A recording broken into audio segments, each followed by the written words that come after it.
دیکھیے ہم جو بھی خالدہ، سب سے پہلے تو ہم جو پڑھاتے ہیں نا، اللہ تو سب کچھ اللہ ہی کرتے ہیں جی لیکن انسان کو حرکت کرنے اللہ برکت ڈالتے ہیں. جی بالکل.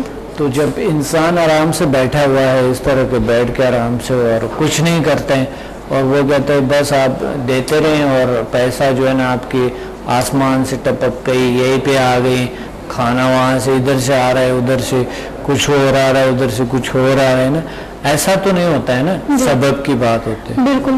تو انسان اگر استعمال کرتا ہے اپنی صلاحیتوں کو، نہیں اللہ تعالیٰ سے مانگے بھی، دعا کرے، نماز پڑھے اور اللہ تعالیٰ سے مانگے بھی، ساتھ اس کو حاصل کرنے کے لیے عمل بھی کرے. مانگنے کا طریقہ یہی ہے خالدہ کہ ہم پریکٹیکلی عمل کریں اس چیز پہ نا، جو اللہ نے ہمیں فرمایا نا اس پہ عمل کریں.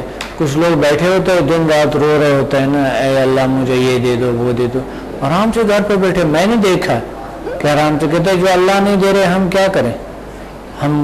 میں نے انہیں کہا آپ بلکہ ایسے لوگ کام نہیں کرتے ہیں. بالکل. وہ کہتے ہیں جب اللہ نے نہیں دینا ہے تو کام کرے کیا فائدہ، وہ فلاں کو مل گیا تھا ایسے ہی، ہمیں کیسے ہم کام کرے، اتنی محنت ہم نے تو کیا تھا، بس جو اللہ نہیں دے رہے تو چھوڑ دو، نہیں دے رہے تو پھر کیا فائدہ ہم محنت کریں. تو یہ تو ایک اللہ تعالیٰ کے ساتھ ایک دعویٰ ہو گیا نا کہ آپ کرتے ہیں کہ اس طرح تو اچھا نہیں ہے. آپ کو ہر حال میں کرنا چاہیے. سب سے پہلے مانگنے کا جو بیسٹ طریقہ ہے اللہ سے پریزنٹ میں کچھ کرے انسان اور استعمال کرے اپنے صلاحیتوں کو اور ہر نماز کے بعد دعا مانگے. دن رات دعا پہ بیٹھا نہ رہے، دل میں دعا ہو اللہ سے کہ اللہ تم دے رہے، سارا کچھ جو بھی ہے آپ دے رہے ہیں، سارا کچھ آپ سے ہی مل رہے ہیں ہمیں. بالکل. تو یہ جو ہے نا اللہ سے ہی ملتے ہیں اور سارا کچھ، مگر ہم اللہ کام کروا رہے ہیں ہم سے، مگر ہم بھی تھوڑا سا زیادہ کوشش کریں تو اور بڑے مزے کی بات ڈاکٹر صاحب آپ نے کی، جب ہم سنڈا اپلائی کرتے ہیں اور اس کے بعد ہم نماز پڑھتے ہیں تو آپ یقین کریں کہ وہ ایک میڈیٹیشن کی کیفیت ہوتی ہے. پتہ نہیں ہوتا کہ سائڈ پہ کیا ہو رہا ہے، یہاں آوازیں آ رہی ہیں نہیں آ رہی ہیں، اتنا ڈیپ آپ چلے جاتے ہیں اس میں، نماز میں اتنا کھو جاتے ہیں، آپ کو لگ رہا ہوتا ہے کہ جیسے فیس ٹو فیس آپ اپنے رب سے مخاطب ہیں. دیکھیں میں نے ناظم مزید کی بات کی اور خالدہ نے اچھی بات کہی. تو بات یہ ہے دونوں باتوں مل کے اینڈ پہ کیا ہو جاتے ہیں کہ ہم اپنے پریزنٹ کو صحیح طریقے سے استعمال کریں اور ہم آگے بڑھے. زندگی میں بہت سی کامیابی کو حاصل کرنی ہے، ہم نے بہت سے کچھ اچیو کرنی. نعمتیں جتنے بھی اللہ نے ارد پیدا کیے ہیں ان کو اچیو کرنے کی صلاحیت ہمیں اللہ عطا فرمائے اور عطا کی ہوئی ہے، ہم اس کو استعمال کریں تو ہمیں اللہ تعالیٰ دیں گے. اللہ تعالیٰ بہت مہربان ہے، ماں باپ سے زیادہ مہربان ہے. تو ہمیں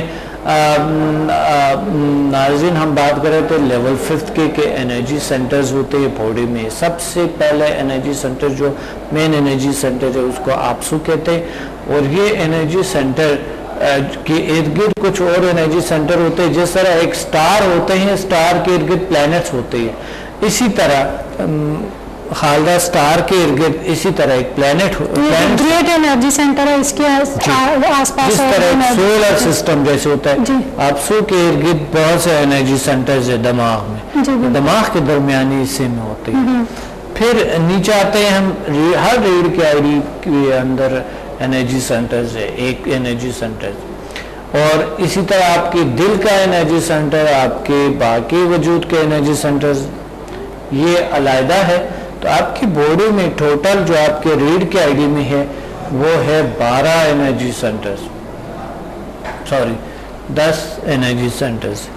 جی بالکل 10 انرجی سینٹرز ہے، کیونکہ یہاں سے آپسو ہے، پھر شاکندل ہے، گاگاج ہے، آئی ہے اور نبرو ہے، لتو ہے، اس طرح کے یہ تمام جتنے بھی انرجی سینٹر، یہ نام ہے ناظرین بہت پرانے زمانے کے انرجی سینٹرز کے نام ہے، بڑے خوبصورت نام ہے.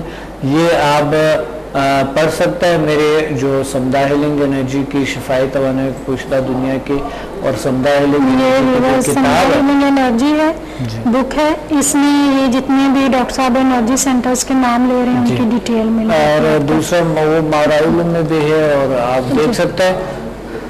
اس میں جو جیل سائنسز ہے، جیل سائنسز جو میں نے بک لکھی ہے، جیل سائنسز میں تمام جیل سائنسز کی جو سبجیکٹس ہے ان میں اس میں تفصیل ہے، بہت تفصیل سے ہے یہ کتاب، اور اس میں تمام سبجیکٹ مختصراً بتایا گیا ہے، مختصراً میں نے لکھا ہے، جتنے بھی جیل سائنسز کے سبجیکٹس ہیں تمام کے تمام لکھی ہے، مختصر سا لکھی ہے، آپ اس کو پڑھیں گے تو آپ کو جیل سائنسز کا سمجھ آ جائیں گے۔ تو ڈاکٹر صاحب اگلا جو ہمارا لیول ہے وہ لیول 6 ہے۔ حالہ ابھی تک کہ لیول 5 ختم نہیں ہوئی ہے۔ مزے کی تو بات یہ ہے کہ میں انرجی سینٹر پہ بات کرنا چاہتا ہوں کہ یہ مجھے سب سے حیران کر دینے والی چیز ہے خالدہ، میری زندگی میں، میرے ہر چیز میں، میری لائف میں کوئی بھی حیران کن کو ایسا چیز نہیں ہے جتنا کہ یہ جو مجھے حیرانگی ہوتا ہے۔ اور میڈیٹیشن کی کیفیت میں جب میں چاہتا ہوں میڈیٹیشن میں تو مجھے اپنی باڈی ایک روشنی نظر آتا ہے اور انرجی سینٹر نظر آتے ہیں، تو وہ ایک روشنی کا، یعنی یہ مادہ پھر نظر نہیں آتے ہیں۔ جب تائیڈ انسان کے آن ہو جاتا ہے تو مادہ نظر نہیں آتے، اور وہ پھر روشنی کی جو باڈی ہے وہ نظر آتا ہے۔ ہمارے ایتھرک باڈی ہے، اورا ہے، چاکراز ہے ہماری باڈی کے اندر، سینٹرز ہے، اور یہ جو میگنیٹک فورس ہے، یہ طاقت ہے، پھر یہی نظر آتا ہے۔ مجھے سب سے زیادہ حیران انسان انرجی کی شیپ میں نظر آتا ہے، جی انسان انرجی کی شیپ میں ہوتا ہے، بالکل۔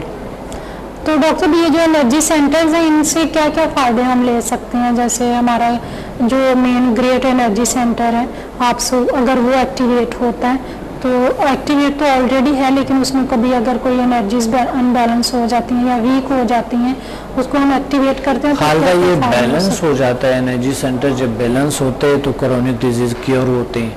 اب دیکھیے لیول 1، 2، 3 اور 4 کے اپنی جگہ خوبیاں ہیں، اپنی جگہ اچھا ہے، مگر ناظرین جو لیول 5 ہے یہ خاص طور پہ بہت بڑے حیران کن انرجی فورس ہے، جو یہ ہمارے انرجی سینٹر جب آن ہو جاتے ہیں تو کرونک ڈیزیز اس سے کیور ہو جاتے ہیں۔ یہ اس کا وجہ یہی ہے۔ اور اس کی جو ہیلنگ پاور ہے، پہلے 1 سے لے کے 4 تک بھی بہت زبردست رزلٹ ہوتے ہیں اسٹوڈنٹ کے، لیکن ابھی کل میری بات ہو رہی تھی، ایک اسٹوڈنٹ تھی ہماری لاہور میں، ان کی بیٹی ہے، اس کو کوئی میرے خیال میں پچھلے 7-8 سال سے وہ بیڈ پہ ہے، اس کی ریڑھ کی ہڈی کا مسئلہ، وہ چل نہیں سکتی ہے، اس کی جو نیچے والا حصہ ٹانگیں ہیں وہ کام نہیں کرتی ہیں، مطلب اپنے پاؤں پہ وزن نہیں ڈال سکتی ہے۔ انہوں نے پہلے لیول 1 سے 4 تک سمبا کیا، گھر جا کے انہوں نے اپلائی کیا، انہوں نے پہلے جو کلاسز تھی وہ لاہور میں اٹینڈ کی، میرے خیال میں 1 ہفتے کے بعد ہماری ورکشاپ تھی اسلام آباد میں، تو وہ لاہور میں 1 ہفتہ ان کو ملا اس پہ اپلائی کرنے کا بچی پہ، تو ان کو اس سے جب رزلٹ ملنا شروع ہو گئے تو اگلے جو لیولز تھے وہ کرنے کے لیے وہ اسلام آباد آ گئی تھی۔ صحیح۔ ابھی کل میری ان سے بات ہو رہی تھی تو وہ کہہ رہی تھی کہ 7-8 سال سے جو چیز بالکل ممکن نہیں تھی ہم لوگوں نے اپنی زمین بیچ کے اپنی بیٹی پہ لگا دی، جو ابھی ہمیں یہ پتہ نہیں ہوتا کہ ہم نے رات کو کھانا کیا کھانا ہے، سب سے پہلے ہمیں فکر ہوتی ہے اپنی بچی کی جو میڈیسن ہوتی ہے اس کی، کہ اس کو تکلیف نہ ہو۔ وہ کہتے ہیں میڈیسن کھا کھا کے اس کو نیند نہیں آتی تھی، وہ مینٹلی طور پہ اتنی پریشان، پھر اس نے چیخنا شروع کر دینا، ایک تو اس کے اندر مایوسی تھی، وہ کہتی تھی مجھے ختم کر دو، آپ لوگ کسی بھی طرح سے مجھے ختم کر دو، میں زندہ نہیں رہنا چاہتی۔ ابھی کل میری ان سے بات ہو رہی تھی تو وہ انشاءاللہ ابھی لاہور میں جو ورکشاپ ہوگی ہماری 17 کو، اس میں آئیں گی، سمبا لیول 7 اور 8 کریں گی، 6 تک انہوں نے کمپلیٹ کر لیا تھا۔